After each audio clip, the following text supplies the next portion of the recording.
Okay,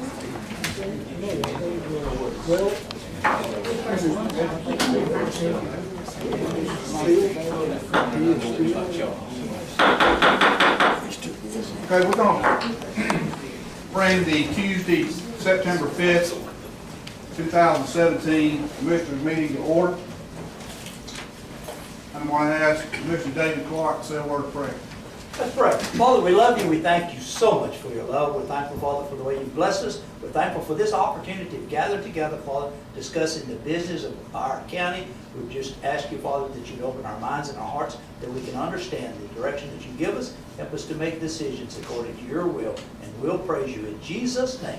Amen. Amen. Thank you, David. First item on the agenda is the minutes from August 17th. Offer motion to accept the minutes. Second. Got a motion and a second. Any discussion on the minutes? If not, all those in favor signify by raising the right hand. Thank you. Second item on the agenda is the financial report. Hopefully you got a chance to review that. You have any questions? So I'll entertain those at this point. I would like to bring something to your attention when you're looking at this financial report going forward. The second item, the second line column is the August expenditure. If you compare that line to the line on the column on the far right, you can get an idea of whether or not you're going to be in good enough shape before the end of the year. So you can compare the August expenditure with the average budget remaining for the month. Monthly budget remaining. So that gives you an idea of where we're going. Just a quick view. That's what I like to do. I meant to mention that earlier in the year. That's the ones that jump out at you.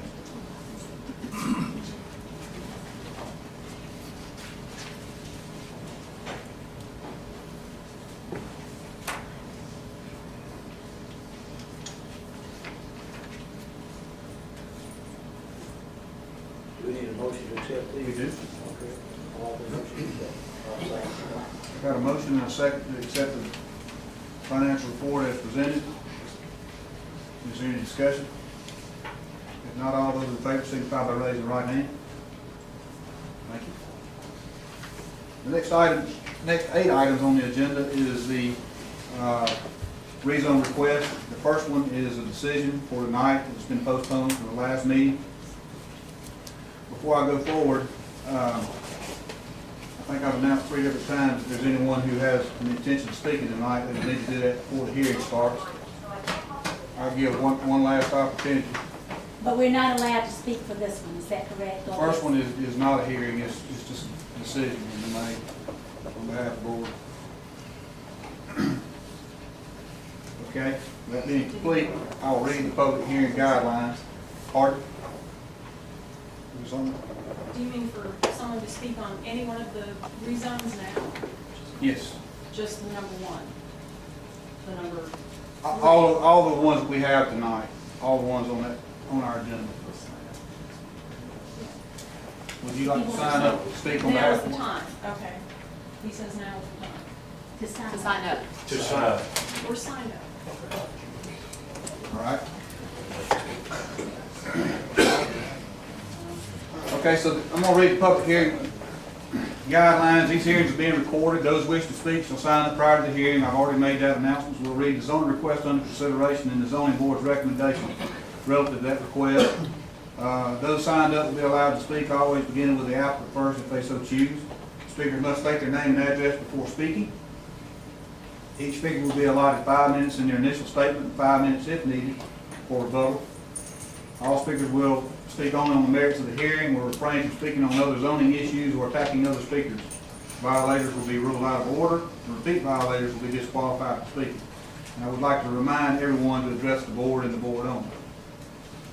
Prior to close of the hearing, the board will announce whether or not they're going to make a decision tonight, or they can postpone the decision for as much as 60 days.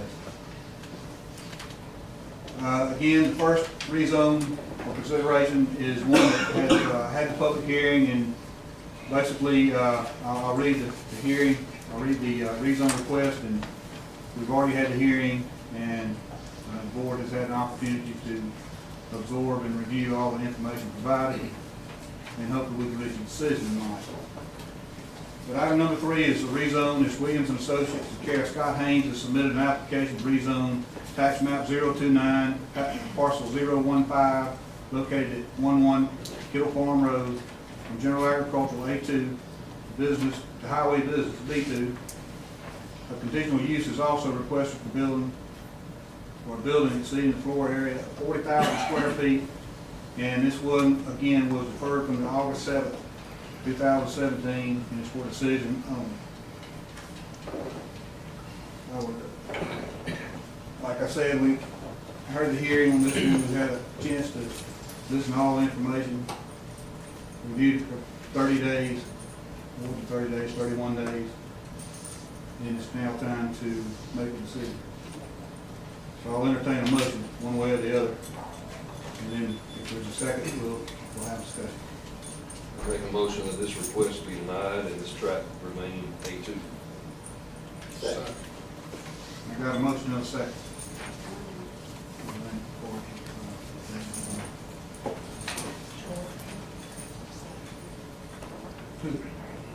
Phil, did you second or who?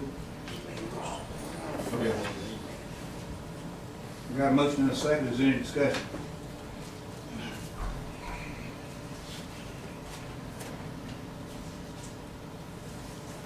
There's no discussion. All those in favor signify by raising your right hand. Thank you.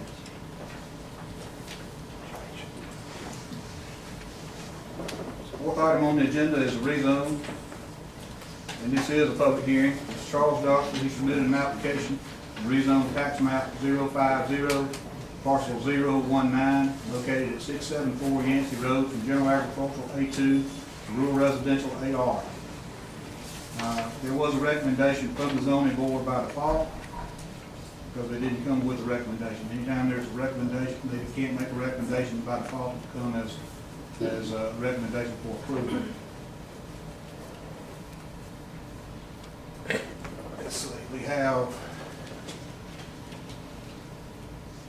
5 people signed up to speak. First on the agenda, or on the list, is Guy Lance. You might want to offer the applicant. Oh, excuse me, Guy. That's right. Applicant automatically gets an opportunity to speak first. Not my bad, thank you. Thank you, Mr. Chairman.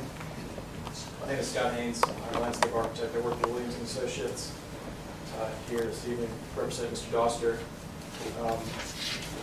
This request, in my mind, is fairly simple.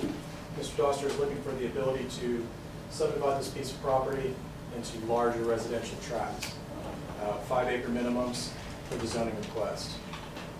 When we first brought this to the zoning board, they were concerned about just having a simple request with no plan, so we asked that we be tabled. Took it back to the office, worked on this plan. I hope that y'all had a chance to see this. I don't know if it's in your packets or not. No. Pull it up.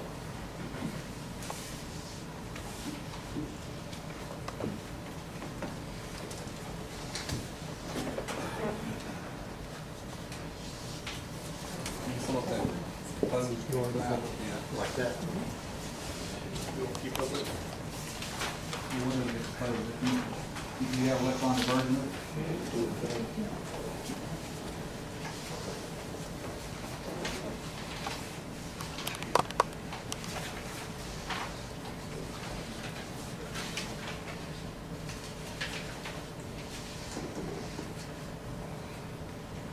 So some of the original concern that we heard was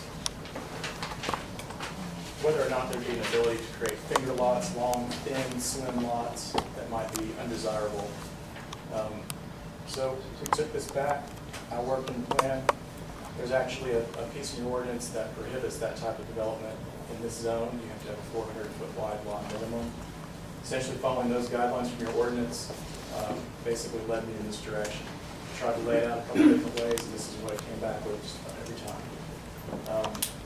What you see here is an attempt to limit the amount of shared access driveways that would be necessary. Currently, there's only 3 lots, 6, 7, and 8, that would share a driveway. And the intention of that was Mr. Doster has an interested party that wants 15 acres.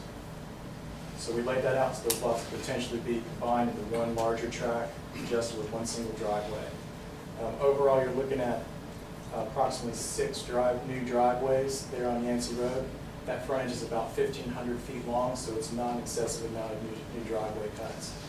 I want to be clear, these are driveways, these are not new private streets. There's no burden on the county to maintain any of these driveways. These are simple residential lots with simple residential driveways. We heard, when we brought this back to the zoning board, we didn't get a ton of feedback, but what we did hear was there was concerns about it impacting the residential neighborhood next door. That's an R1 zoning, by the way. It's a residential 1.5 to 2 acre lots, average. Looks to be single family homes in the anywhere from the $100,000 to $110,000 range.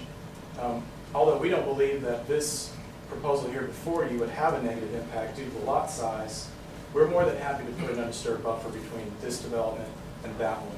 Say 50 feet, not only building setback, but an actual undisturbed buffer line to help anybody's concerns that what's done on this property would affect that property. We're also willing to prohibit pre-manufactured homes as well. So someone can't come and put, can't bring in an older trailer or whatnot, set it on the property line next to this established neighborhood. I live on a very similar lot to one of these with a flag type driveway. I can't, in the summertime, it's hard to see neighbors in my lot smaller than these. In the wintertime, barely make out people next to you, and again, my lot's smaller than these. I don't see this being a negative impact to anybody surrounding the area. I think it's a good opportunity to bring in some new homes in an area that has some history of single family, and certainly would appreciate y'all's consideration approving this tonight. And more than happy to answer any questions or concerns y'all might have about what's been presented. Scott, on these private access easements, I think in 2014, the decision was made to allow that. I think the primary reason for that was family divisions, not necessarily subdivisions. But in the event that you create a lot like this, there's 4 lots on there being served by that private access easement.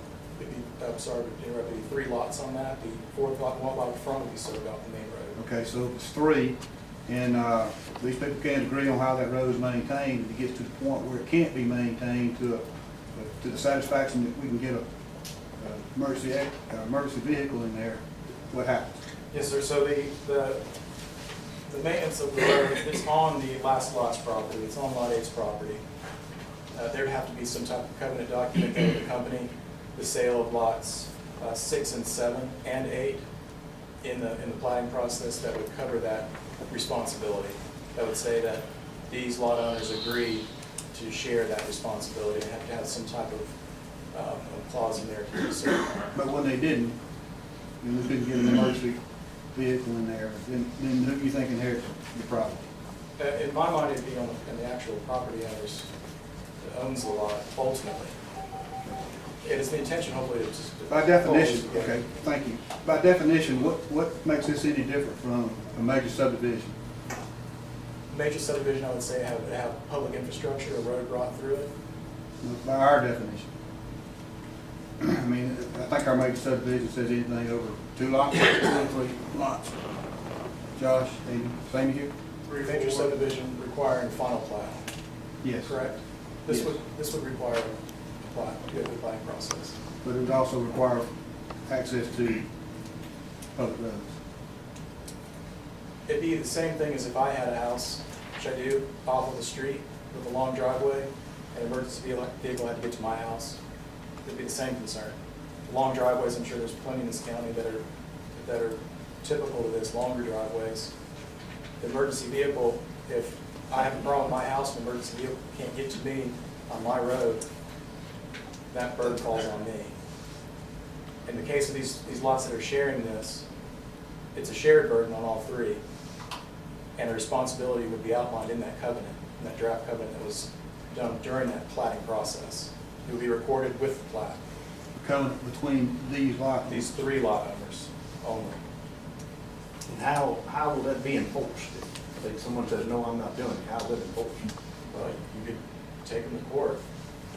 We If you would. sign it, no, it would be the owners, if you're part of this group, you're parcel A, I'm parcel B, and there's problems with getting in there, and you as parcel A raise the concern, and parcel B doesn't want to share the cost of fixing that, or they can be taken to court for that.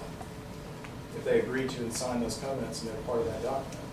And honestly, I'm not picking on you, but I gotta tell you, one of the things we're gonna talk about tonight is item number 11, which is review of the road acceptance in county road ordinance.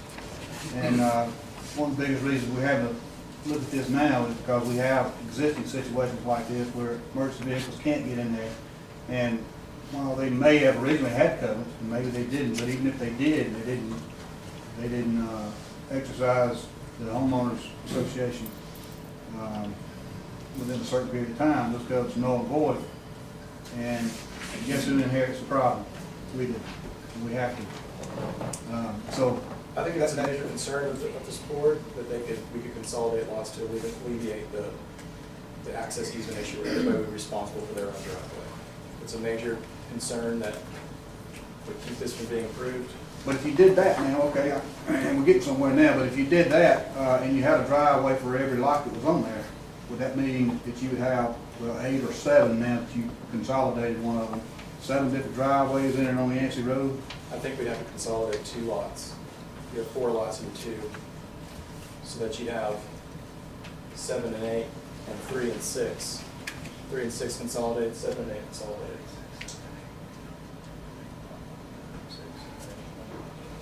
Yeah, if we take 6, 7, and 8, put them into 1 lot, then there's 1 driveway for that major parcel, which would be approximately about around 18 acres total.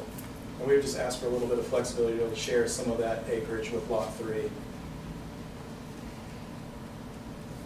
But that would put every lot on its own driveway, with its own responsibility, no covenants, no documents, none of that's one of those things that have been a problem in the past.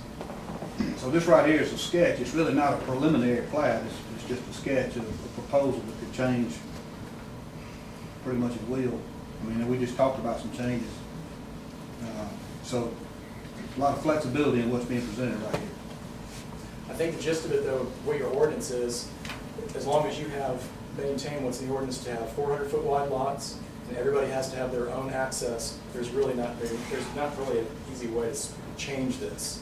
Yeah. I But what tried. we don't show here is everybody having their own access. If we say condition to combine 6, 7, and 8,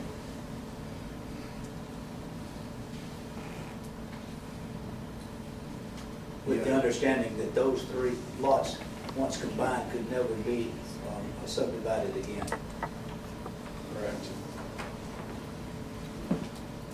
So now we're getting ready to make a legislative decision on a application that's come forward without a proposed designation, come forward with approval by default.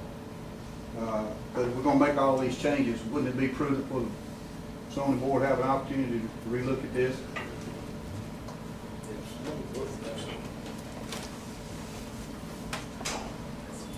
I mean, in some kind of a preliminary plat situation. I'm all base right here, Josh. Can you hear? Can you hear what's going on? I can, yes. And let me make sure I understood what you said earlier about the manufactured homes. Did you say no manufactured homes at all, or was it something about older homes being moved in? What? The manufactured homes. No? Stick built, trailer homes. Is our intention. We didn't turn this phone on. Any other questions for Scott? Well, I too, like the chairman, would love to see what your proposal is in a plat or a map or something like that versus, the information we have right here. That's what I'd like to see. Mr. Strong, this is. We do have the issue with it, and as he mentioned, we have, and I'm not trying to, he's already covered this ground, I'll just repeat it again, but we've had issues with just what we see right here. You've said you would combine those 3 lots, and certainly that would be headed in a step in the right direction, but I'd love to see what your plan would be. for this. And let the zoning board have an opportunity to take a look at it also.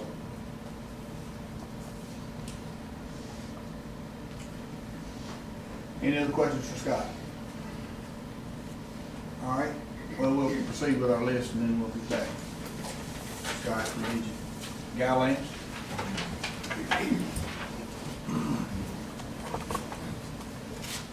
Yeah, this is, first time I've ever been to a meeting, so y'all just have to excuse me. I've never been to a zoning meeting, to a commissioners meeting, and since not being born in the county, I hadn't got that involved. I've only been here 41 years. So, Let's get you started on the right track. Will you state your name and address, all right, please? Guy Lance, and I'm at 210 Dupree Street, Lexington, Georgia, 30648. Now, recently, in just talking about this subdivision, I was involved in one some years ago that required larger tracts and larger minimum square footage, homes that would pay their way with tax. You know, these were like $250,000 to $350,000 homes. But some group, the commission at that time, you just could not have a cul-de-sac on 1,250 feet. Well, one of the cul-de-sacs ran over, and so the whole thing was jumped. The guy has left the county, and so, make a long story short, what went in there was the owner of the lands decided to sell one where he could make circle drives, and everybody, it just fit perfectly. And it's starter homes, arguably the worst homes constructed in the county. I won't call the name of the subdivision, but some of the siding was blowing off before they sold the houses. But anyway, I just urge you to be careful what you turn down, because just like, you don't know what you might get next time. And my only beef is I want this county to have the reputation of being one that's looking for the right kind of growth, anything that's environmentally safe, and anything that might produce a job. I had opportunity to work some in the school system, and it's just pathetic without a tax base, and running out of copy paper. And a teacher has a staple and it breaks, well, they got to go across the street to Fred's and buy another one because it's no more. The county has no more money to buy even, a little essential thing like that. So my point is, we're going to have growth. This is the last county in the Athens area that hadn't, started jumping, and it's about to. I'm fully convinced that we're going to see a large influx coming in. And it's going to be up to you guys. Y'all got the unenviable task of sort of trying to sort it out. But don't let us get the reputation of being negative to things that come forward, or we need to invite anything that will raise some taxes. And if something would give a job, now that's something we don't know much about here in Oklahoma County, is jobs where people earn salaries and they don't go to Athens and earn the salary and spend the money before they get home. So I just, in just a general sense, not only for this subdivision, but just generally, think about that. A lot of people in this county, like me, who never have come to the meetings, and we've never, most of the people who come to the meetings are coming, opposed to something and complain about it, and most of them are probably legitimate. But don't let that cloud your thinking to think that that's the general consensus of everyone in the county. Because some of us would like to see some quality growth and some money for the sheriff's department. That seems to be a good hot topic. And some money for the schools, because it's I don't know how it really is in the sheriff's department, but I know it's tough over in the school building. It's always a question of you do this and do that, but you got just don't have enough. And that's all I've got to say. Thank you. Any questions for Mr. Lance? Oh. I thought somebody asked me. Okay. I will make a statement. guy, I mean, you and I are friends. I think we're all, everybody in this room is looking for quality growth. The problem is we don't all find quality the same way.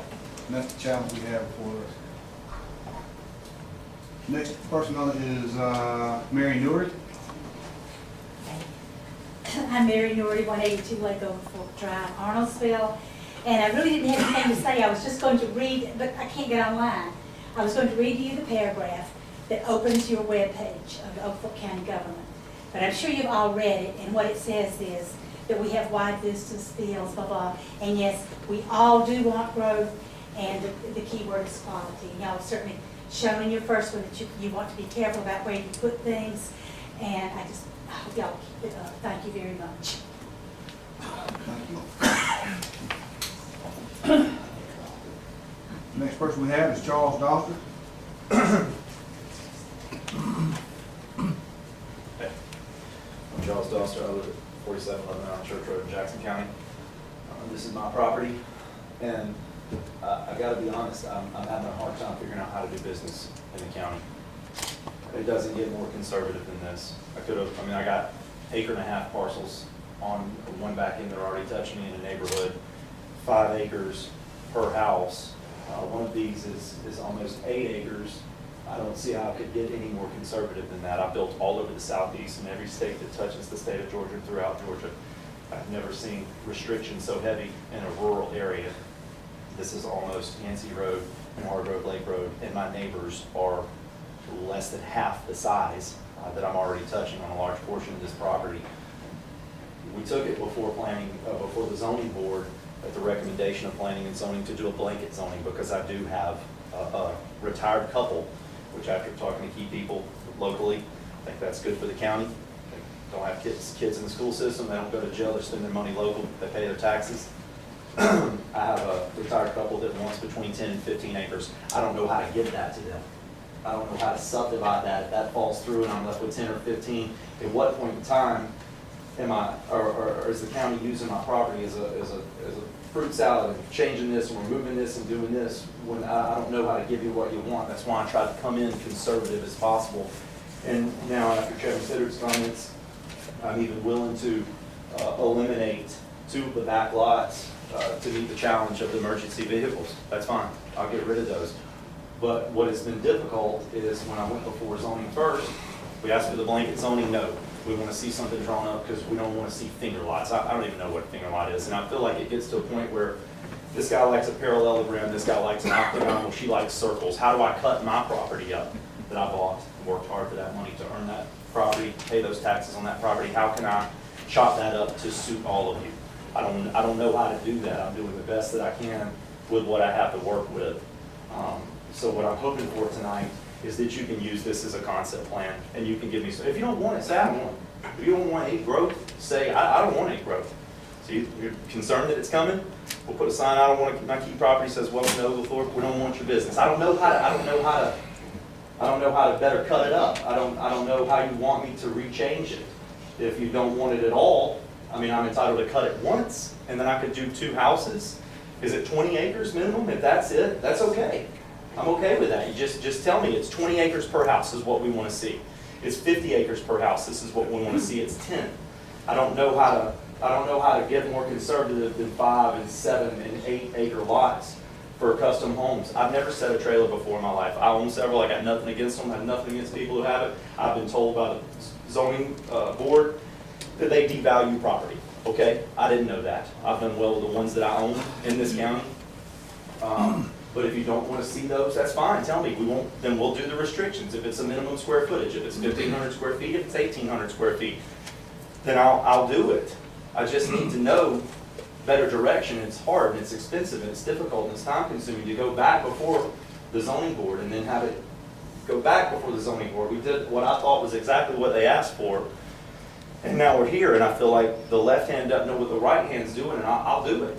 I'll do what you want me to do to be able to make a living, and I'm here to stay. I mean, I've been buying property and been in Oglethorpe since I was a teenager, and I'll do what you want me to do. I just need a little better direction on it. And what I would hope for this evening is that we can use this as a concept plan, and then you can give me confidence saying, you know, Doster, let's address this emergency vehicle thing, and let's combine these 3 back lots.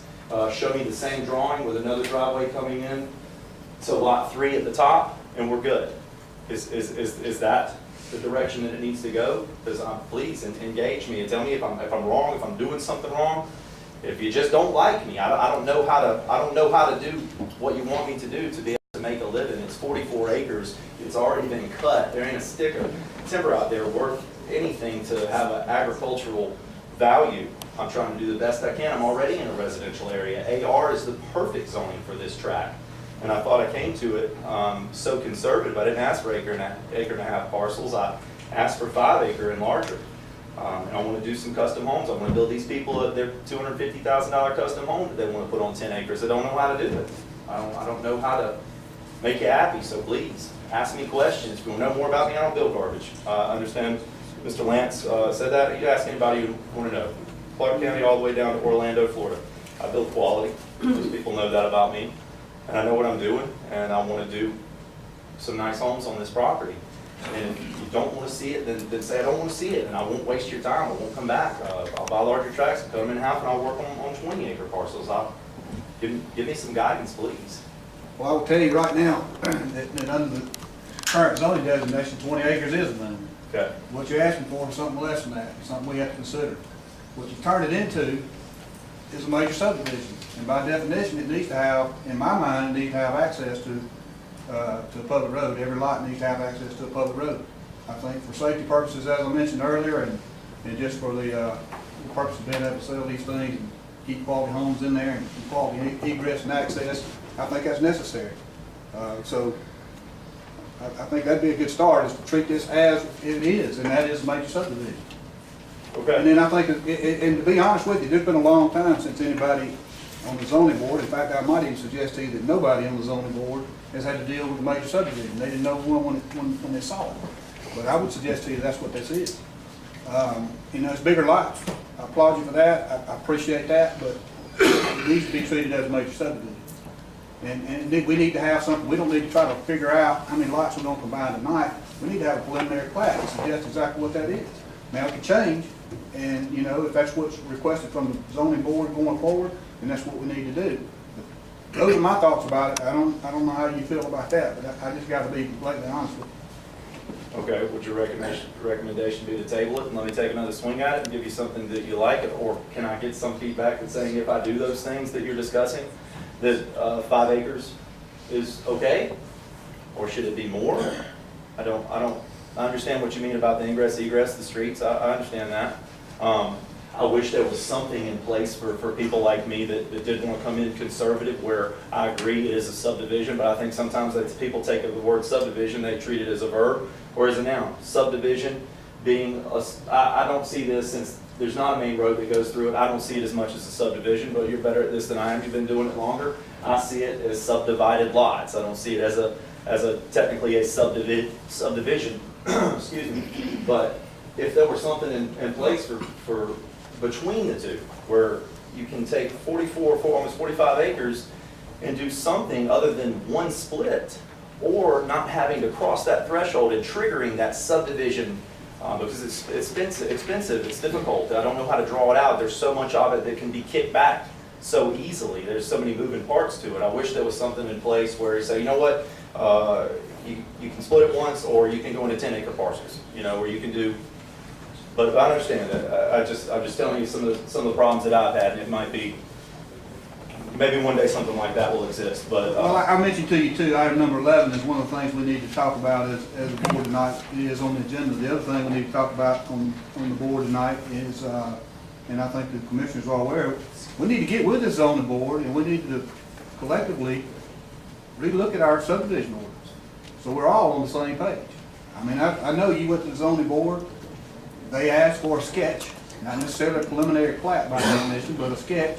That's what you gave them, and you came away without a decision, and you came here by default. There's something wrong with that process. Yes, sir. You recognize it. I think we all recognize it, and I think the way to fix that is get the zoning board and the board of commissioners together as a group and decide what is required now, and if it's sufficient for what we want in the future. In 2005, since it was looked at, since it was revised. I think we learned a lot about ourselves. I think Mary pointed out some of those things, and we need to take those into consideration. And we need to apply to our subdivision. It wouldn't apply to you, what applies to you today. I'm just telling you part of what I see as a problem here. But for your particular situation, I mean, I see a major subdivision. I don't think that they saw that. I don't know if this board sees that, but I'm telling you, that's what I see. And I think that's where we need to treat this. And it needs to go back to that zoning board, and it needs to have, it needs to have all those things required as a major subdivision. All right, well, instead of restricting my application for a year on it, can we table it until we can take another swing at it and get something in front of you that maybe lines up a little better with what you want to see? Is that the best process for this? I don't know what the dead cutoff is. I know if we make a decision tonight, it's gonna be a 1 year. It's gonna be at least 1 year. Okay, is there something You we can are- do to I don't avoid know that if and I can take this information? Do you know if he can withdraw prior to the decision? I believe so. You know, Amy? I'll pull it up. Okay. And so withdrawal would stop that threshold that prohibited me from applying for a year and let me take another swing at it? Of another application. Okay. All right. I know it's hard to make a decision on something you can't see, but provided I did those things, do you think that that's going to be in the direction that the county wants to go? I think it's in the direction we want to go now. I think Okay. that's what we see.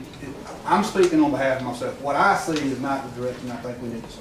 Maybe these guys have a different opinion about that. They can weigh in on that Am I themselves. wrong on the lot size? Am I wrong on the location? Am I wrong overall? Well, I think what the chairman is saying is it does fall under subdivision guidelines, and it needs to be treated as such, the way you're doing it there. You voluntarily said that you would join the back 3 lots. That's a step in the first direction. You know, we've got a lot of driveways. What I see right there, when we're gonna have a lot of driveways coming down there, you know, just bam, bam, bam, bam, where a school bus has got to stop and pick up kids. If, you know, we don't know if people with kids are gonna be there or not. That's always an issue. If you could get something where everybody is loading on the bus at one place or something like that. So just a lot of factors need to be considered, but I would like to see a better drawn plan than what you have right here. Is what I would like. I mean, I'm trying to visualize what you're talking about, and that's easy enough to do, but and the fact that you are going to build some, you're not going to use pre-built homes in that, in my view, is a plus. Can I ask you something about that? So, and I've heard that come up and it's been tiptoed around a good bit, particularly with the zoning board. You don't want to see any manufactured homes. Is that just for subdivisions? I think anytime you bring a subdivision plat in here and the subdivision regulations, I think you need to be looking at the adjacent parcels and seeing what kind of development you got around it. I mean, No, I've never set a mobile home, have no intentions of setting a mobile well, home. I'm just telling you that, you know, when you get ready to look at that, look see what's around it and see if that's what's generally accepted in that area. I think that's the first place to start. All right. You know, and typically if we go in there and if it is a manufactured home or something like that, then, you know, where, and somebody goes in there with 2 or 3 kids, and where's our tax at? The county is gonna take a hard lick right there with what tax we're recovering versus what we're gonna be putting out.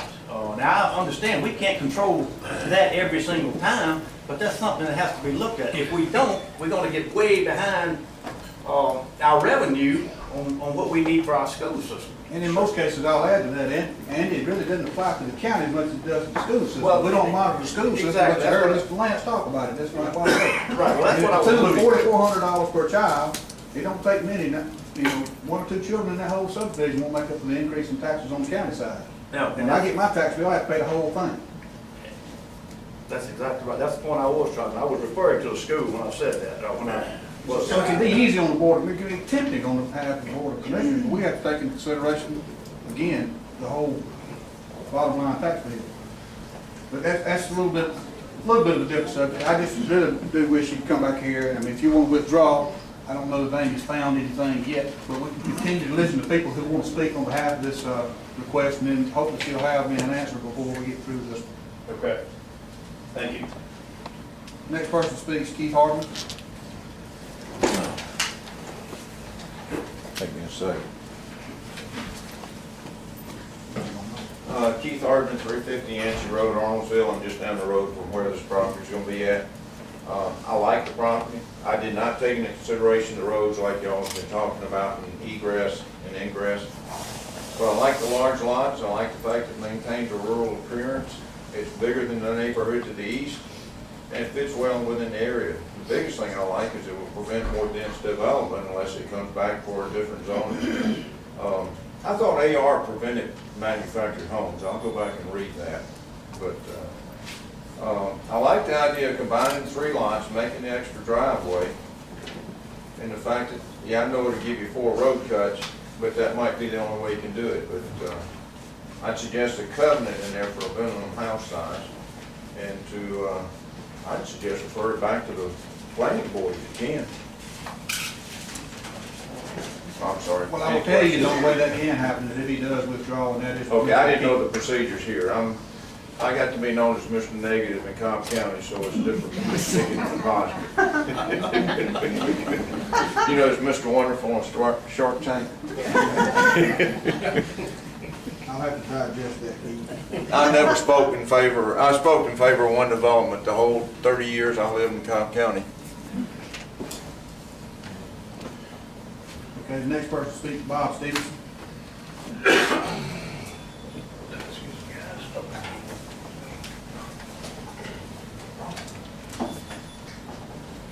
Yeah, I'm Bob Stevenson, 602 Yancey Road. I'm probably the closest to the property.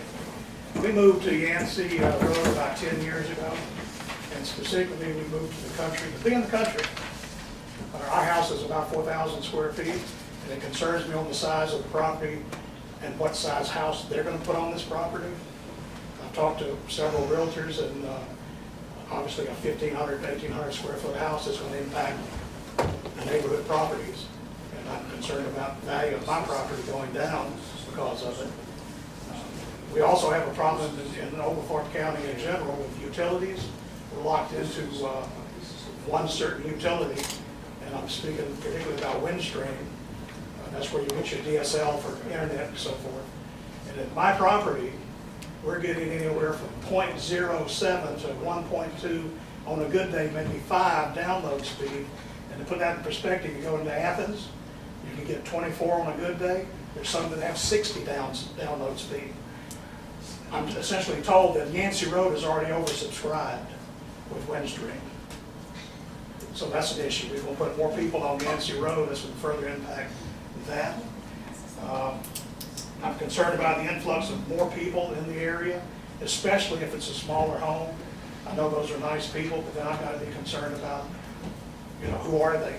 We've never had a problem with theft in our property, and I don't really want any, but you never know that with a smaller house, those type people coming in.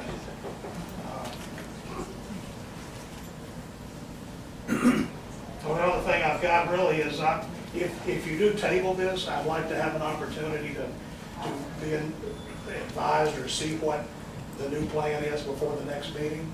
So we'll have an opportunity to look at it and have a way to have a conversation about it, knowing that before the meeting comes. I don't know if you can do that for the, community, but I would certainly like that opportunity to see the plan before the next meeting if it's tabled. Thank you.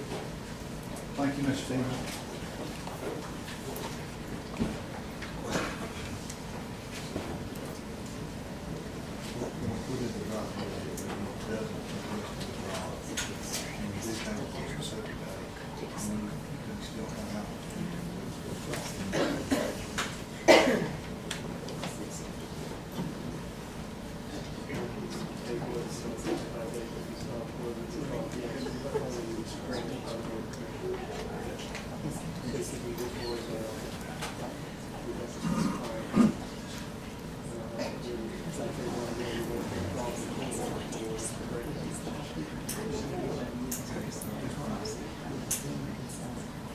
Charles? Yes, sir. Basically, you do have an option to withdraw if it's granted by decision of the Board of Commissioners this evening. The other option we have another option. We can hear it and take action on it as presented, or as proposed, and we can obviously deny it. And the other thing is we can table it till a specified date. So there's our options. you can request. And, if you would like to, then this board can make a decision on whether they want to accept that request or not. I'd like to request a withdrawal at this time. Let me take another swing at it. If you fellas think that'd be all right. I'd like to recommend we accept that. Second. We got a motion and a second. We accept the request to withdraw at this time. Is there any discussion? Not all those in favor, signify by raising the right hand. Thank everybody for their input there. Charles, thank you for your input. Scott, thank you for your input. I think we're gonna make some progress. Thank you.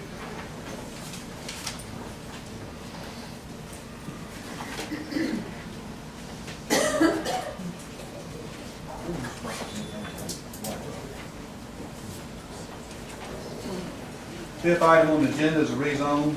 Johnny White has submitted an application to rezone 6.8 acres of tax map 051 parcel 024 located at 753 Crawford Smith Only Road from General Agricultural A2 to Rural Residential, with no one signed up to speak. Basically what Mr. White wants to do is sell a piece of property, and I guess the remainder would not be big enough to satisfy his current designation, so he'd have to have it changed from A2 to AR to meet the zoning requirements. Move we accept the rezone request by Mr. White. Got a motion and a second, is there discussion? Being none, all those in favor signify by raising the right hand. Thank you. Item number 6 is Donald Jarnigan has submitted an application to rezone tax map 007 parcel 040 located at 3 Williams McCurley Road from General Agricultural A2 to Rural Residential AR. Similar situation. Ms. Jarnigan's here. Let's see. Don, would you like to speak on behalf of this? The other person to sign up to speak is Victor Johnson. Supposed to be speaking on the co-use. Oh, let's see. Did I sign up for all the weeks? Yeah, you're all out. You don't get to speak at all. So you didn't want to speak on this one? No, sir, I meant to sign up. Okay. All right, we'll Thank you. Josh, can we get a map of this right here? You want it? The number 6? go back to 5, and let's do 2, and you can make a deal on it. It's a similar situation. We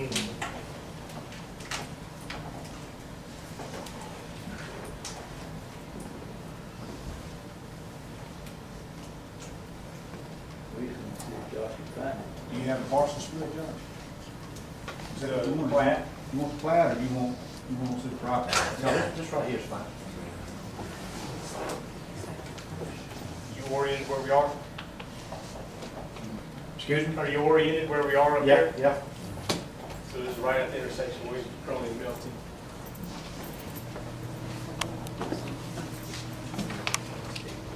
But there are no preliminary lots or anything It's wrong right, with yeah, it. it's right here, it's, how we want to buy, it's out of half, the remainder will be like 18. Here's Delta Road, here's Dakota Road. What's the acreage? Pine Bridge is up here. What's the acreage on Total now, as it is, it's 21.8, it's split off 5.5, so the remainder is somewhere under 5. Wanting to cut out 5.5. Yes, Is that? the house at 5 acres. Understand correctly, you're selling that to the adjacent property owner?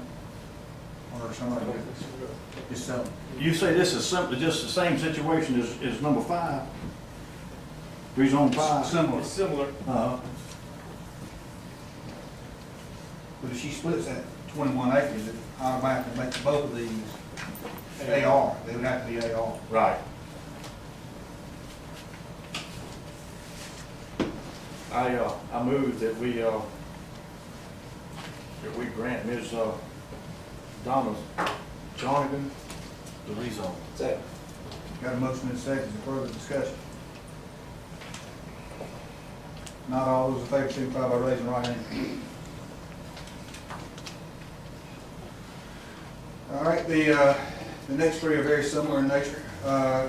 Rezone request from Jerry Bird. He submitted an application to rezone, this is item number 7, by the way, an application to rezone tax map 141, parcel 013, located near 404 Northeast Road, from general agricultural A2 to heavy industrial mineral extraction HIME. There was a unanimous approval recommended by the, recommendation by the board, by the zoning board. This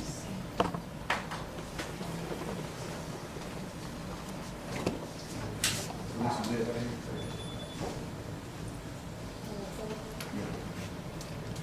Is Mr. Byrd present? Yes, he is. Are you speaking on behalf of Mr. Byrd? Yes, sir. In your name? Charles Leggett. Okay, so you are the first person.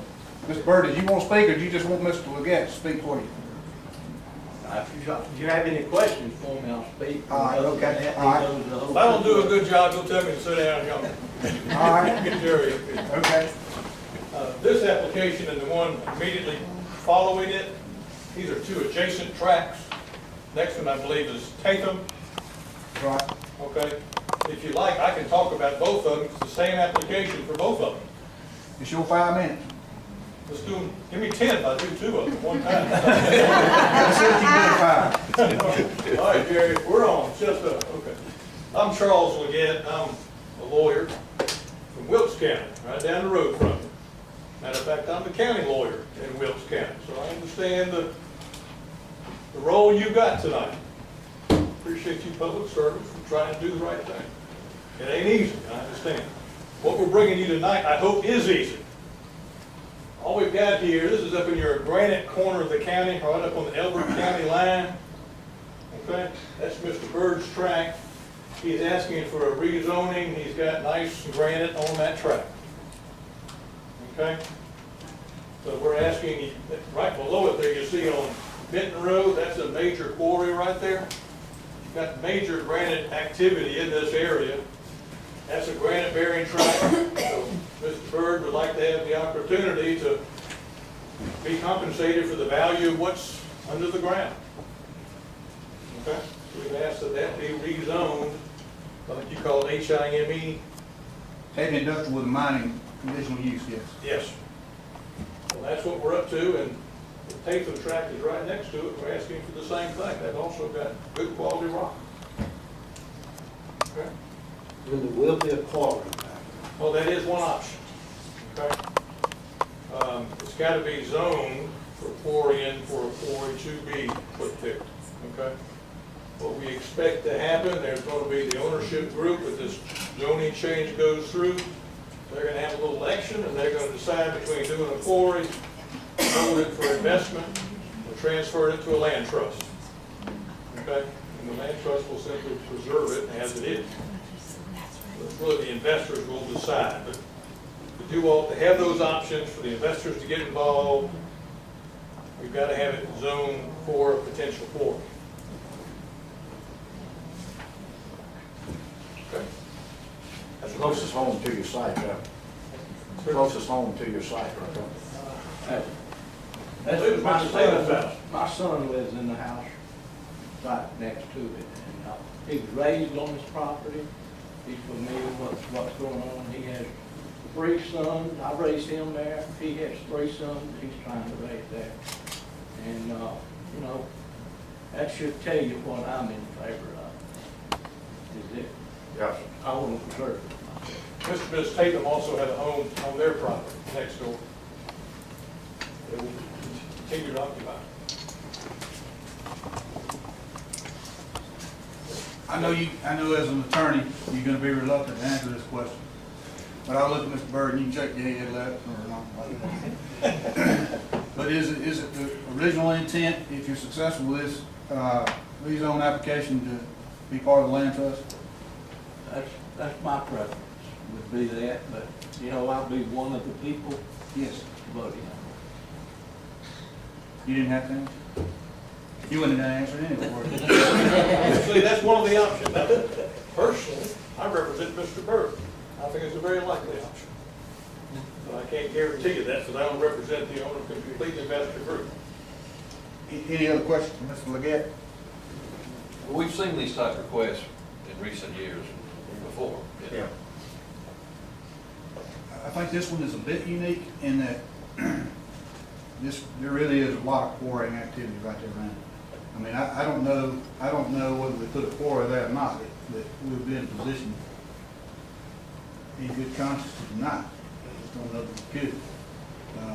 The other thing I want to point out to you is there's, other than Mr. Leggett, there's nobody signed up to speak on behalf of the neighborhood, so it doesn't appear to be anything unusual or strange for them. That being said, I'll offer a motion to approve the sale side. We got a motion on 2 seconds. Any further discussion? Not all those in favor, signify by raising your right hand. Thank you. You stand right there if you would. Sit back there and jump back up. So the next item on the agenda is Betty Paper. Submit an application to rezone approximately 130 acres of tax map 142, parcel 037, located at 526 North East Road from general agricultural A2 to heavy industrial mineral extraction HIME. How many signed up after him? Hey, I'll offer a motion to approve. Second. I don't want to hear from me anymore. No. We don't like slick talking lawyers. Not at that price. I got all dressed up here. I'll probably get my 5 minutes. We trying to save Betty Paper and Mr. Bird some money. There we go. Thank you. All right. We got a motion and seconds. Any further discussion? Not all those in favor signify by raising the right hand. That's when they get those lawyers out of the room. Move to the meeting. Thank you very much. Appreciate your help. Item number 9 is rezone. Larry Cook has submitted an application to rezone tax map 162 parcel 076 located near 93 Vesta Palmetto Road from general agricultural A2 to heavy industrial mineral extraction HIME. There was a unanimous decision to deny, but I will clarify that in just a minute, but we're going to let Mr. Cook speak first. And there is no one else signed up to speak on behalf of that application. Been my plans to do, I got bronchitis. My plans to do exactly what I've done in the past. Speak your name and address. Larry Cook, 1741 State Road. Anyway, my plan is to do exactly what I've done in the past. I think all these guys are gonna know what I've done as far as my history, how much I put in, how much I'm gonna put in conservation. That's the same thing. That's it. The three tracks of joints, they've already been done right beside it. So this will be the 4th track of joint. Okay.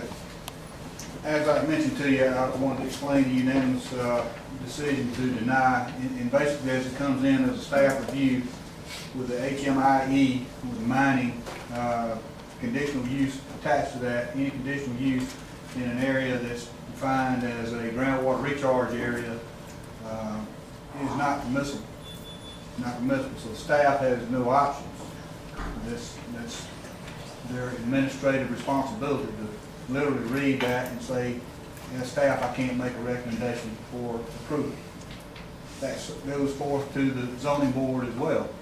And again, they have no legislative authority, they only have administrative authority for a recommendation, and it is a recommendation, and it's black and white, that's what it says.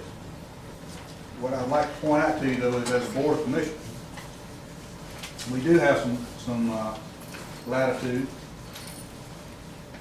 And what it says in the section from 1202-1, findings in determining the compatibility of a conditional use with adjacent properties and overall community.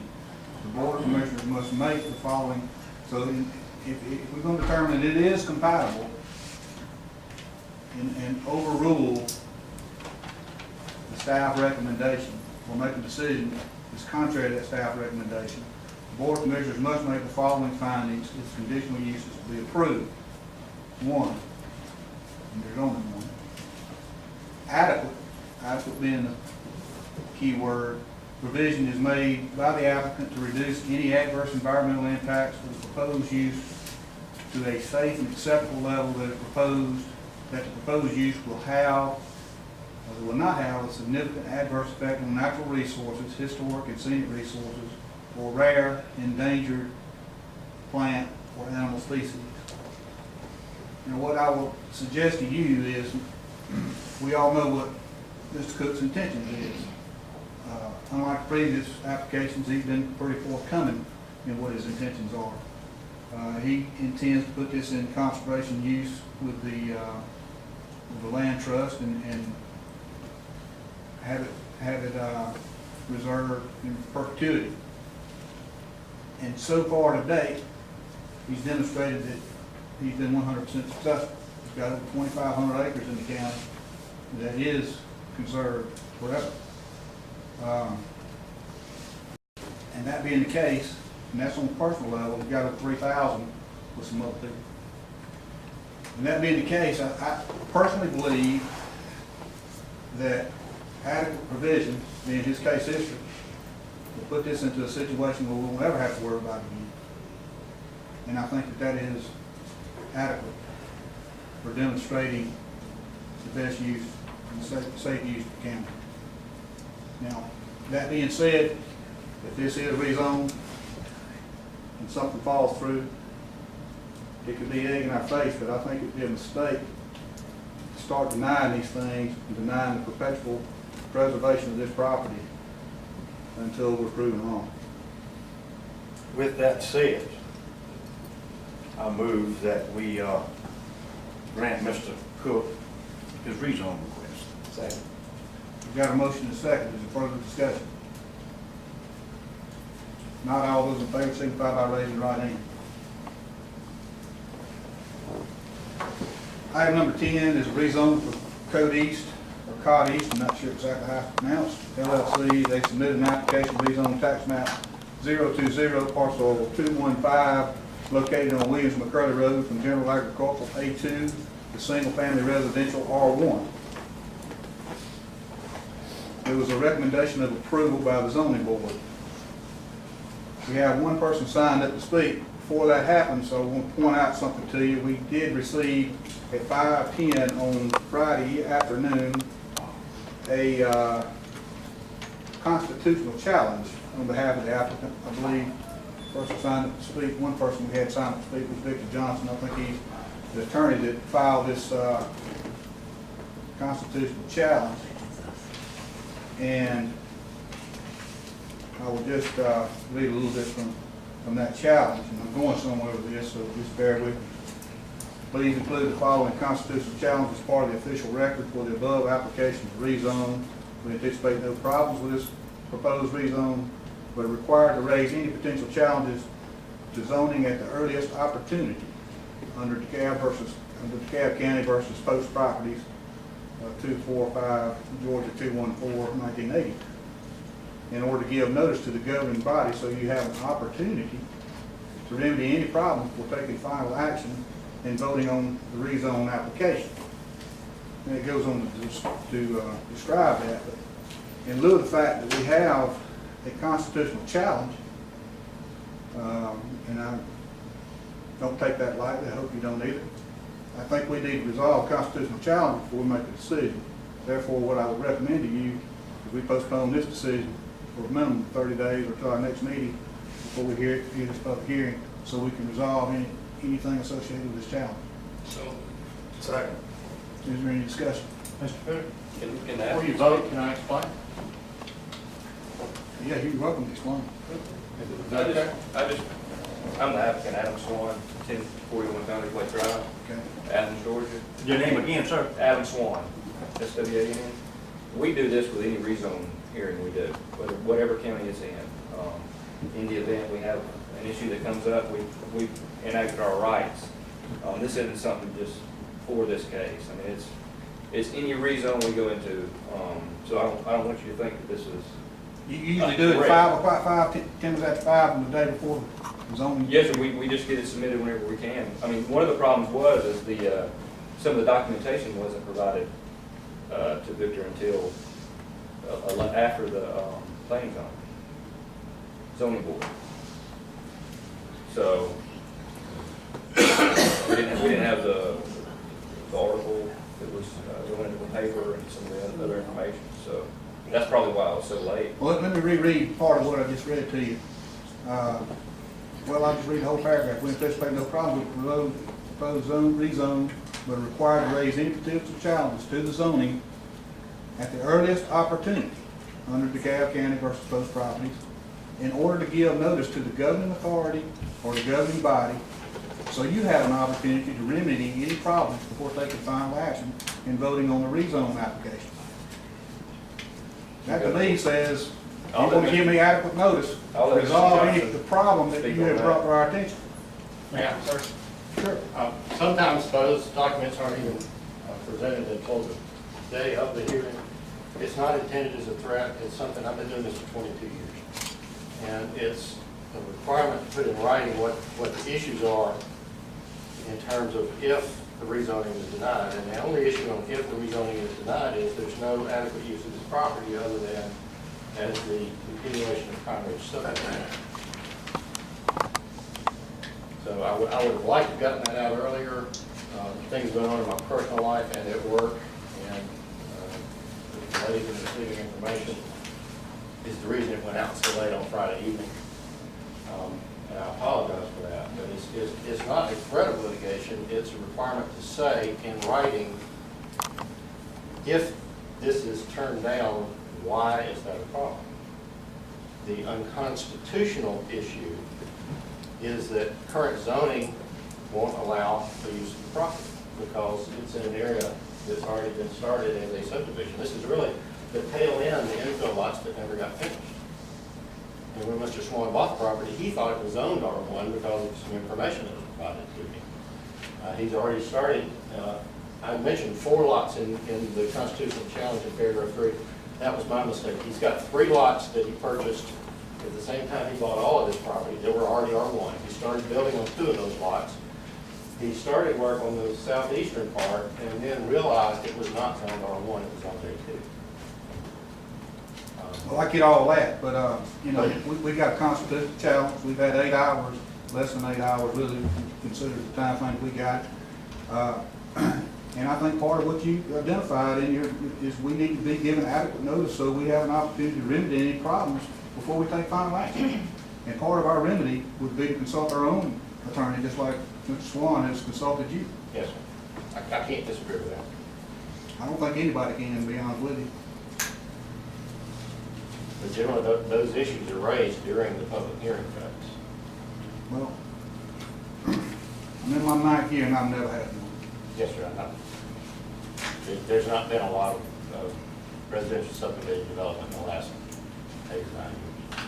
Well, I hung around, I will add to that, I hung around for about 5 years before that as public works director, and I don't recall any during that period of time either, but it's not said, one I'm experiencing is today, and I just need to get some, I just would like to have the legal, I personally would like to have the legal confidence knowing we're doing everything right.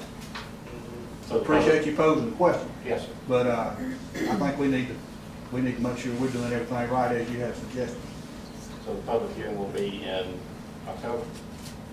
It would be no earlier than our next meeting, assuming that everything is resolved before that.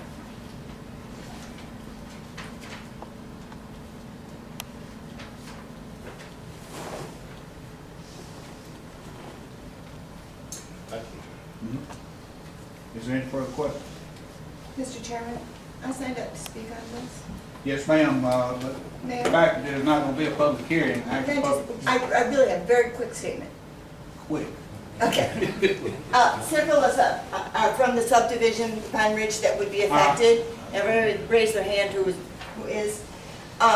We were told that the subdivision, the owners who are in there now would have to pay the taxes on these roads going in. And we really would like that clarified, you know, that may be one of the issues that you'll be addressing.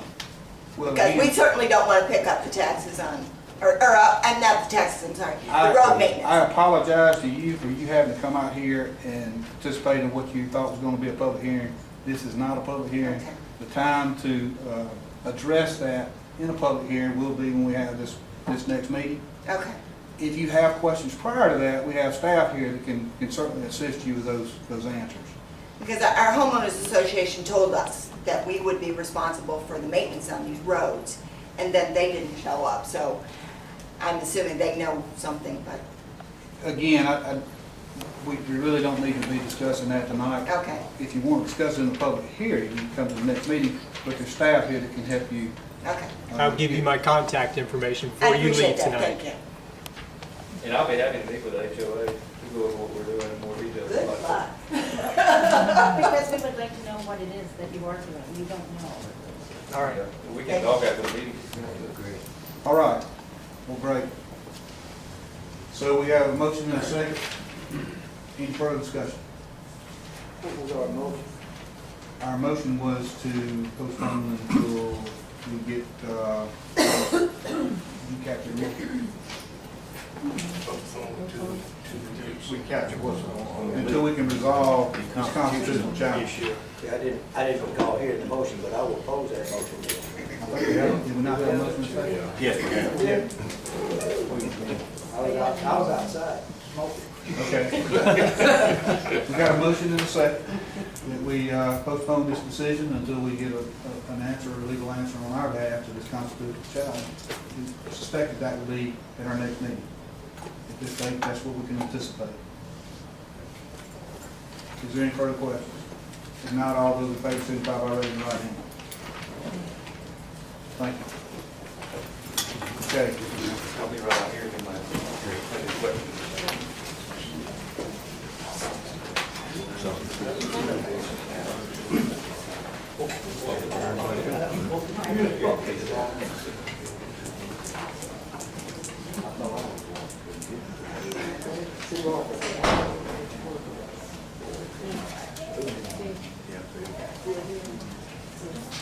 All right, item number 11 is the review of the road acceptance, or county road ordinance. There will be no official action, but we do need to discuss where we're at in this process. A number of months ago, Andy and Phil and I were charged as a committee to come up with some solutions. We met, we discussed, and I was charged with the responsibility of researching the road laws and seeing what our options were. The more I researched, the more I read, the more confused I became. And then it finally occurred to me that our problem could be resolved in a different way. Now, I'm going to back up for the sake of the people in the room and identify the problem. The problem is, in 1997, there was a road ordinance, a road acceptance, a county road ordinance that was created. At that time, there were a number of subdivisions that were created without the requirement of a county road. But there was an assumption made for a lot of these developers and the people that bought houses in these subdivisions that the county would inherit the roads. And that was just a standard practice. It wasn't a tremendous amount. There wasn't a whole lot of subdivision growth, if you recall. But that was a standard practice. And then as subdivisions started coming on more and more, the commission at some point realized there's a problem. There's a problem, and we can't take them on. And if we're going to take them on, there has to be some standard. So they came up with the road ordinance, county road ordinance, which is referenced by the subdivision ordinance. And part of that county road ordinance, which was created again, this is a second revision, which was in 2005, but the original one was created on April 14, 1997. Section 7 of that ordinance says, exception of the streets and roads, no public authority, number one, no public authority shall improve or maintain any street or road not shown on approval. I think that's supposed to say approved. In recorded final plat unless such street have received the legal status of a public street or road prior to 14 April 1997.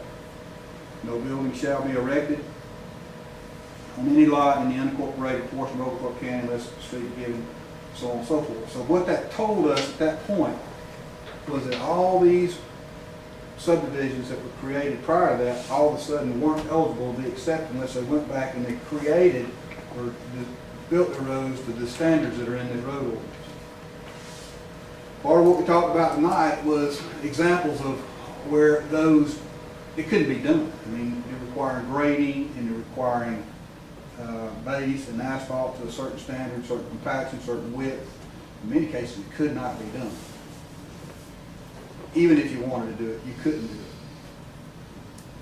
But the real problem is getting a bunch of people who now on a private access easement, first of all, to even understand that they're no longer eligible for this to become a county road and to be maintained. And then after they do understand, get them to come together and try to resolve it. And it's just, we've had zero success. And in some cases, they got to the point where they wouldn't, you know, nobody will maintain it because 2 or 3 would put in, 4 or 5 wouldn't, they were using it, and it just come unglued to the point where we've had to go out there in the name of public health and maintain the egress to some standard where we can get emergency vehicles. A perfect example of that is up Laura Lane, most recently. I mean, there was a rut that a car got stuck in. I mean, it's a pretty nice subdivision. But again, I'm not blaming the landowners, but when it was created, it was basically the standard practice for the developer to create the subdivision and then the county just sort of start maintaining the roads. It didn't happen there because of 1997. Come up with this and said that can't happen anymore. And it's that one paragraph. And I didn't bring my copy of what I proposed, and I don't know that you need to know in detail what I proposed as a second, a number 2 to this. But basically what it says is any road, any subdivision, or any subdivision created with private access easement prior to January or April 14, 1997 could be, under consideration of the Board of Commissioners, approved as a county road and maintenance begin with some standard less than what this is. I think we cheated those people. And it's been very difficult for me. I was a public works director. Adam is now. It's just hard to tell those people that we can't come in there and maintain your road when right next to it is one identical, and we can't. And at some point, if we're going to get in there with emergency vehicles, we will have to, and we've had to do it. And the most recent one, again, is Laura Lane. So what I would propose to you, and we can't make a decision on this tonight, but what myself and Phil and Andy will propose to you as a committee is that we do add a second paragraph in here, actually generated by our county attorney and approved, so we can modify this ordinance that can allow everyone under individual request be considered by this Board of Commissioners. Now, we could try to come up with all the conditions that it would take for them to be able to do that. I think there are some general standard conditions we need to consider, whether or not everybody's willing. If they're not, what we're going to do. But we can define those as the applications come into us. How are we going to pay for it? You know, if there's utilities that have to be set back so we can get adequate drainage, and that's going to be important. What do we have to do? So we could define, we could try to define all that up front. I think there's some obvious things that we need to ask in this meeting. There's going to be some things that we will learn along the way. But if we try to wait until we can define all those things, create a perfect ordinance with a policy that goes along with it, then I think that these people are going to continue to get put off. So what I would suggest to you is we change the ordinance that would allow us to look at every individual application as they come in. We will learn from those, and we will change our policy that's related to the acceptance of roads and for consideration when people apply as they come to us.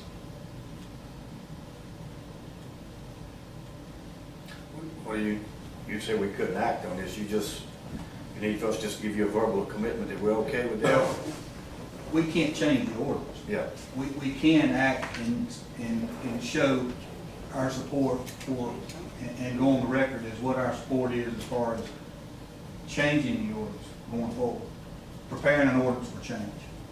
So that's what I would recommend you, is that you make a recommendation in favor, I would recommend in favor of drafting an ordinance that we can approve that will allow this. I move that we make such an ordinance. So there's a motion to change the ordinance that would, and have to prepare the Board of Commissioners for the process for approving the ordinance going forward. We got a motion and a second. Is there discussion? If not, all those in favor, signify by raising your right hand. Thank you. All right. Before we go to public comment, I mentioned a couple things earlier. But I think one of the things we need to do as a board, obviously there's some holes in the way our subdivisions are being considered. You know, we really need to get on track with that. The way we do business now with the zoning board, where they don't have a public hearing and we have the public hearing, I think we can anticipate some of these get postponed for a week, some of them maybe even for a month. But I think that there's some things we need to consider. I think that there's some things that have happened since 2005 that suggest we may need to change the way we do business with the subdivision ordinance. That being said, what I would like for us to do is to get with the zoning board as a consolidated group and talk about these things that we see that are problems, and that we revise, if necessary, the zoning ordinance, the subdivision ordinance, not the zoning ordinance, the subdivision ordinance, so that we can capture those things. And that this process and what we encounter tonight can become smooth and can become understood. Again, that doesn't take any action, but I would like a verbal indication of how you feel about that. I think it's a step in the right direction. Very good. So we're gonna try to do that. We'll try to do that. I'd rather do it quick than later. We did identify the fact that as well as the intensive agricultural zoning change that we made, that we need to make modifications to the residential as well. And we just haven't got to that. And I think what we're seeing now is we're starting to see some growth. We need to know how to handle that, and we need to be able to do that. So soon I would like to be able to get together and have that meeting and try to air out any concerns we have as board of commissioners and as a zoning board, so that we can have a consolidated revision, if necessary, of our zoning boards or our subdivision ordinance. So I have a verbal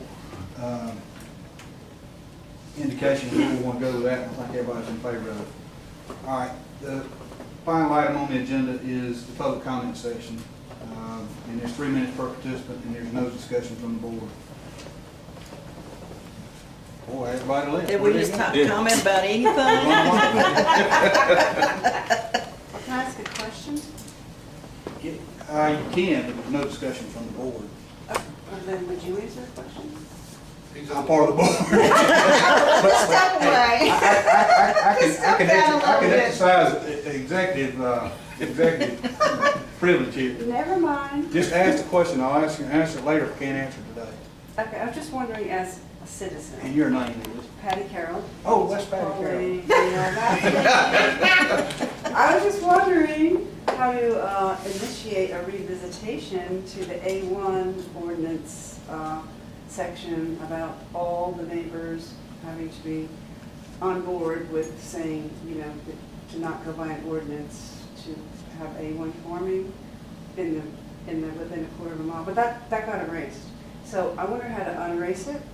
I would like to have you revisit it and maybe reconsider, because it was put in place to protect neighborhoods from the A1 rezoning, and it got eliminated last year, so I just thought maybe to reinstate the protection for everybody, that it could be revisited and reinstated. Well, Patty, that was in the form of a statement more so than a question, but anyway, okay. I'll take it as I'll take it as that. Basically, what would happen is have the same process what you see right here. That's what I was making me think about. When you know, when it's warranted, I think and we can force it up there to make time to address it, then that's what will be considered. I do. Yes, ma'am. I just want to say that when rock quarries get approved in residential areas, that you guys will consider sound barriers that are in the middle of our communities. Because the burners, they will, I mean, our ears ring all the time. We're not against rock quarries. We just like to have our time in peace, because now the noise ordinance is to 11 p.m. at night. So legally, they can run those burners to 11 o'clock at night, I just like you to consider the people living right next door to the rock quarries. And I'm not against them. I just would like to live in peace. You know, Well, that's I think it. it's a valid point, Diane, but one thing I want you to note is that these public hearings that we have, this is the arena for voicing those concerns Okay. and asking for those conditions. And that's where they can be granted. I think, unlike tonight, if you saw one that's being proposed in a true residential area today, I don't know that it would be as successful as it has been historically. Well, I I don't didn't know what know. the application would be. But as part of that, it's certainly your prerogative and prerogative of this board, if they so choose, to grant or require conditions. Just a little research. I've got recordings if you guys need to look at them or listen to them, whatever. But just ask that you keep the people that live there 24/7 in mind. And I do appreciate people getting put to work. It's not about them. The people that live, the ones near us are great people. They're great neighbors. But that burner, I'm telling you, she can tell you too. But just consider, maybe do some research or something to help us that live there and not work there. Thank Well, you. I think you can see that things just aren't rubber stamped. Right. Exactly. I just want to make a comment about Windstream, when that gentleman was talking about if they put more houses out there on Yancey Road, how it would take, I don't know about y'all with Windstream, but that is the most horrible telephone system in the world, I think. And in our neighborhood, back I used to get letters and cards from them about signing up for DSL, and I call them and they say, "What's your address?" And I tell them, they say, "Oh, we don't have DSL out there." In our community, there's probably, I'm thinking probably 20 families on that road, and the road's about 3.5 miles from Centerville to 78. 5 people have DSL. The only way you can get on DSL, we'll just say you live in my neighborhood and you drop DSL, and I know about it, I can sign up for it. And if one drops, if you're next in line, you know Billy's gonna drop, you can have it. That's the only way. So, I'm serious about Windstream. It's just- It is. When you pick up that phone, how many rings do you have to make? I don't have a landline for that one reason too. And I have to tell you this little funny story. I know y'all don't want to go home, but one of my coworkers one time, they kept putting those signs up at her driveway, about signing up for DSL, and she called them and they said, "Oh, we don't have that in your neighborhood yet." So she took the sign one day and went over to the Comer office and was putting it in the ground. And a policeman came up and he said, "Ma'am, you can't steal that sign." She said, "You don't understand. This darn sign," I wish she used a little stronger word, "was at the end of my driveway, and I'm tired of them putting them signs out when we can't get this, so I'm returning your sign." But he heard her tell me it was just a hoot. But that's just I how will tell bad you Windstream that wireless and internet service throughout the whole state of Georgia is a huge issue. The problem is that technology moves so fast that no one's willing to invest in current technology because they're afraid it's going to be outdated before they install it. And Well, see, the state gave Windstream a bunch of money to upgrade all that. and by the time Apparently they hadn't done by it. the time they get it upgraded, it'll be obsolete, and just nobody's willing to invest that kind of money. That's the real problem. I don't know what the answer is, but it's not unique to Oak Fork County, I can tell you that. No, it's not. I just want to say one thing. Thank you for bringing up the road problem of not having every one of your roads and subdivisions paved. I live on one of those roads, and it's left up to us to take care of it, and it can be quite costly. If you have the equipment, awesome, for you guys to do that for us. I'm not sure all of the roads can be paved, but if you could take care of them, it would be tremendous, because we have so many potholes. We have a lot of problems with our cars because of it. Believe it or not. I can't go down that street. She can't even come down my street to. What road am I on? Emerald Green Drive. Emerald Green's another great example. Yes, it is. Now, I was told before we came in there, we didn't build until, well, it might have been 92, but I don't ever remember the county coming in and asking the question, "Do you want your road paved?" This is the story I heard when we got there. And everybody said, no, we don't want it paved, and so the county said, well, you're gonna have to take care of it, and they all said, fine. You know, And so, then they left. and No, it then, never yeah, really and was it's adopted never as a been. county road, it never really was adopted. Exactly. But it was assumed that it would happen. And couple things I'm gonna tell you right here tonight is, we're not proposing we're gonna come in there and pave. I understand that, but just to come in and scrape it and keep what we have Make done it to accessible. it, maintenance, yeah. And it's been a maintenance. challenge, and Doesn't have you're to be another good paved. example of that, but there's a number of examples, and we can't do them all overnight. And that's One of true. the things I didn't explain to the board was that, you know, and we can't do them all overnight. If you said tomorrow, we got all kind of money, we don't have the resources to make it happen overnight, but we can do some minimal, we can continue to upgrade just like we have all the other roads in the county.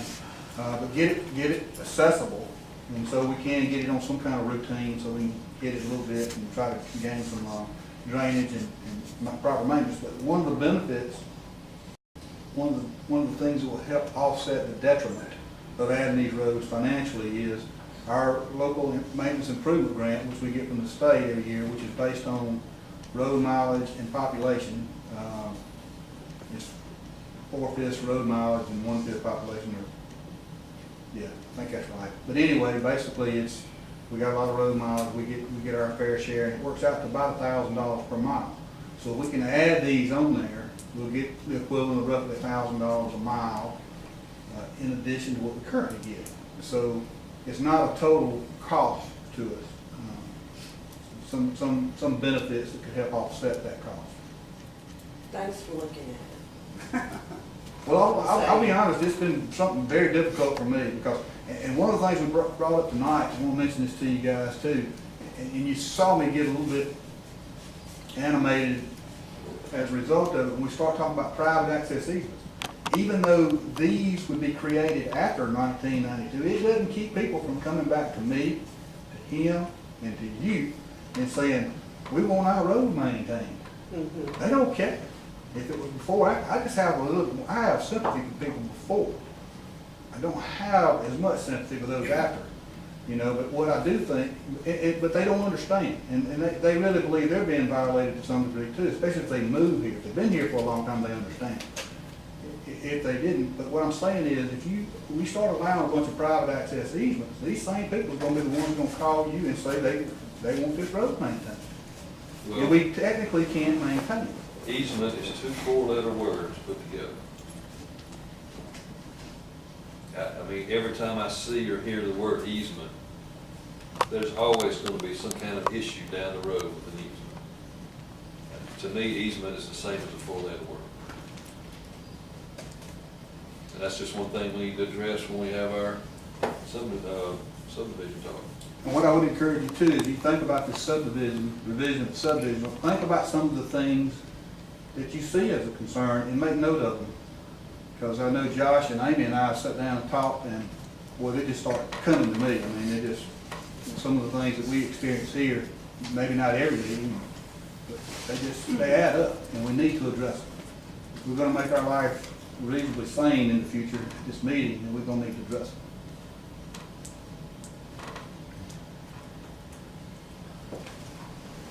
That's all I have. Anybody else? Just one comment, when y'all going through the rezoning, think about residential rezoning, putting a minimum house size or square footage for the home in the rezoning, such as R5 R5, that's Cobb County. AR might be 5 acres, 2,500 square feet, and you come down to R1 is what, an acre and a half? That might be like 1,500, 1,800 square feet. It's just a thought. You can always waive those, but it gives you a guideline for the people that are looking at rezoning properties, what size homes they need to put in there. It gets a little sensitive, I'll tell you that. Oh, I know it does.